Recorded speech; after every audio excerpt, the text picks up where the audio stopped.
25% ഇറക്കുമതി തീരുവ ഏർപ്പെടുത്തിയത് കൂടാതെ റഷ്യൻ ഓയിൽ ഇമ്പോർട്ട് ചെയ്യുന്നതുകൊണ്ട് ഇന്ത്യക്ക് മുകളിൽ 25% താരിഫ് കൂടി ഏർപ്പെടുത്തിയതിൻ്റെ പശ്ചാത്തലത്തിൽ ഇന്നത്തെ ട്രേഡിംഗ് സെഷനിൽ ഇന്ത്യൻ മാർക്കറ്റിൽ ഒരു നീ ജർക്ക് ആക്ഷൻ പ്രതീക്ഷിക്കാവുന്നതാണ്. ഇതുവഴി ഇന്ത്യയുടെ എഫക്റ്റീവ് താരിഫ് റേറ്റ് 50% മുകളിലേക്ക് എത്തുകയും ചെയ്തു. കഴിഞ്ഞ ട്രേഡിംഗ് സെഷനിൽ SGX നിഫ്റ്റിയിൽ സെല്ലിംഗ് പ്രഷർ പ്രകടമായിരുന്നു. ഇന്നും ഇന്ത്യൻ മാർക്കറ്റിൽ ഒരു ഗ്യാപ് ഡൗൺ ഓപ്പണിങ്ങിൻ്റെ സാധ്യതകൾ തന്നെയാണ് കാണുന്നത്. മാർക്കറ്റിനെ സംബന്ധിച്ചിടത്തോളം 24,500 പ്രധാന സപ്പോർട്ടായി പ്രവർത്തിക്കും.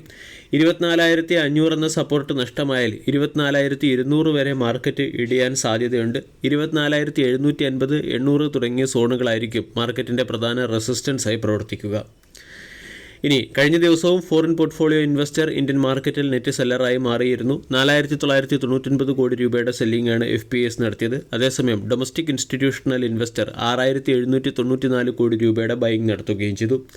Apollo Pipe, Apollo Tyre, Bajaj Electricals, Birla Soft, Caplin Point Laboratories, Century Polyboard, Crompton Greaves, DCX System, FDC, General Insurance Corporation, GMM Pfaudler തുടങ്ങിയ പല കമ്പനികളുടെയും ക്വാർട്ടർലി റിസൾട്ട് വരാനുള്ളതുകൊണ്ട് ഇന്നത്തെ ട്രേഡിംഗ് സെഷനിൽ ഈ സ്റ്റോക്കുകളെ ഫോക്കസ് ചെയ്യാവുന്നതാണ്. കൂടാതെ കഴിഞ്ഞ ദിവസം ക്വാർട്ടർലി റിസൾട്ട് പുറത്തുവിട്ട ചില സ്റ്റോക്കുകളുടെ ക്വാർട്ടർലി റിസൾട്ടിന് മുകളിലുള്ള മാർക്കറ്റ് റിയാക്ഷനും ഇന്ന് പ്രതീക്ഷിക്കാം. ഹഡ്കോയുടെ ക്വാർട്ടർലി റിസൾട്ടിൽ കമ്പനിയുടെ നെറ്റ് പ്രോഫിറ്റ് 13% വർദ്ധിച്ച് 587 കോടിയിൽ നിന്നും 630 കോടിയിലേക്ക് ഉയർന്നു. നെറ്റ് ഇൻട്രസ്റ്റ് ഇൻകം 33% വർദ്ധിച്ച് 711 കോടിയിൽ നിന്നും 948 കോടിയിലേക്ക് എത്തുകയും റവന്യൂ 34% വർദ്ധിച്ച് 2,188 കോടിയിൽ നിന്നും 2,937 കോടിയിലേക്ക് ഉയരുകയും ചെയ്തു. സാങ്വി മൂവേഴ്സിൻ്റെ ക്വാർട്ടർലി റിസൾട്ട് മികച്ചതാണ്. കമ്പനിയുടെ നെറ്റ് പ്രോഫിറ്റ് 24% ഉയർന്ന് 40 കോടിയിൽ നിന്നും 50 കോടിയിലേക്ക് എത്തിയപ്പോൾ റവന്യൂ 81% വർദ്ധിച്ച് 151 കോടിയിൽ നിന്നും 273 കോടിയിലേക്ക് എത്തുകയും EBITDA 34% ഇംപ്രൂവ് ആവുകയും ചെയ്തു. M&M ഫോർജിങ്സിൻ്റെ നെറ്റ് പ്രോഫിറ്റ് 36% ഇടിഞ്ഞ് 30 കോടിയിൽ നിന്നും 19 കോടിയിലേക്ക് എത്തി. EBITDA 13% ഇടിഞ്ഞ് 73 കോടിയിൽ നിന്നും 63 കോടിയിലേക്ക് എത്തുകയും മാർജിൻ 19% നിന്നും 17% ഇടിയുകയും റവന്യൂ 5% ഇടിയുകയും ചെയ്തു.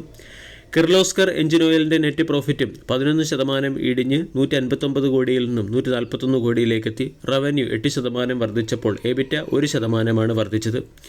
ഇന്ന് ശ്രദ്ധിക്കേണ്ട മറ്റ് ചില പ്രധാനപ്പെട്ട സ്റ്റോക്കുകൾ ട്രെൻഡാണ്. ട്രെൻഡിൻ്റെ ക്വാർട്ടർലി റിസൾട്ടിൽ നെറ്റ് പ്രോഫിറ്റ് 24% വർദ്ധിച്ച് 342 നിന്നും 422 എത്തി. EBITDA 37% വർദ്ധിച്ച് 611 കോടിയിൽ നിന്നും 837 കോടിയിലേക്ക് എത്തുകയും റവന്യൂ 19% വർദ്ധിച്ച് 3,991 കോടിയിൽ നിന്നും 4,781 കോടിയിലേക്ക് എത്തുകയും ചെയ്തു. ഹീറോ മോട്ടോർ കോർപ്പിൻ്റെ ക്വാർട്ടർലി റിസൾട്ടിൽ റവന്യൂ 5.6% ഇടിഞ്ഞു. നെറ്റ് പ്രോഫിറ്റ് ഏറെക്കുറെ ഫ്ലാറ്റാണ്. 1,125 കോടി രൂപയുടെ നെറ്റ് പ്രോഫിറ്റാണ് കമ്പനി റിപ്പോർട്ട് ചെയ്തിരിക്കുന്നത്. EBITDA 5% ഇടിഞ്ഞു. എർക്കോൺ ഇൻ്റർനാഷണലിൻ്റെ നെറ്റ് പ്രോഫിറ്റ് 27% ഇടിഞ്ഞ് 224 കോടിയിൽ നിന്നും 164 കോടിയിലേക്ക് എത്തി. റവന്യൂ 21% ഇടിഞ്ഞ് 2,287 കോടിയിൽ നിന്നും 1,786 കോടിയിലേക്ക് എത്തുകയും EBITDA 20% ഇടിയുകയും ചെയ്തു. ബെല്ലിൻ്റെ ക്വാർട്ടർലി റിസൾട്ടിൽ കമ്പനിയുടെ നെറ്റ് ലോസ് കമ്പനി 211 കോടി രൂപയുടെ പ്രോഫിറ്റിൽ നിന്നും 485 കോടി രൂപയുടെ ലോസിലേക്ക് എത്തി. റവന്യൂ 5,484 കോടിയിൽ നിന്നും 5,486 കോടിയിലേക്ക് ഉയർന്നു. റവന്യൂവിൽ മാർജിനൽ ഇൻക്രിമെൻ്റാണ് കാണുന്നത്. ഇനി മറ്റ് ചില പ്രധാനപ്പെട്ട സ്റ്റോക്കുകളിൽ വന്ന ലേറ്റസ്റ്റ് അപ്ഡേറ്റിലേക്ക് കടക്കാം.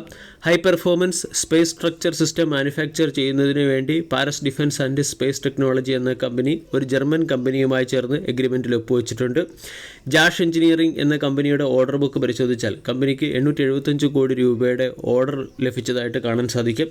ഏകദേശം 78 കോടി രൂപയുടെ ഓർഡർ 2025 ജൂലൈ മാസത്തിൽ മാത്രം ലഭിച്ചു. ടാറ്റ സ്റ്റീൽ എന്ന കമ്പനി TSN വയർസിൻ്റെ 40% സ്റ്റേക്കുകൾ അക്വയർ ചെയ്തിട്ടുണ്ട്. കൂടാതെ IRB ഇൻഫ്രാസ്ട്രക്ചർ എന്ന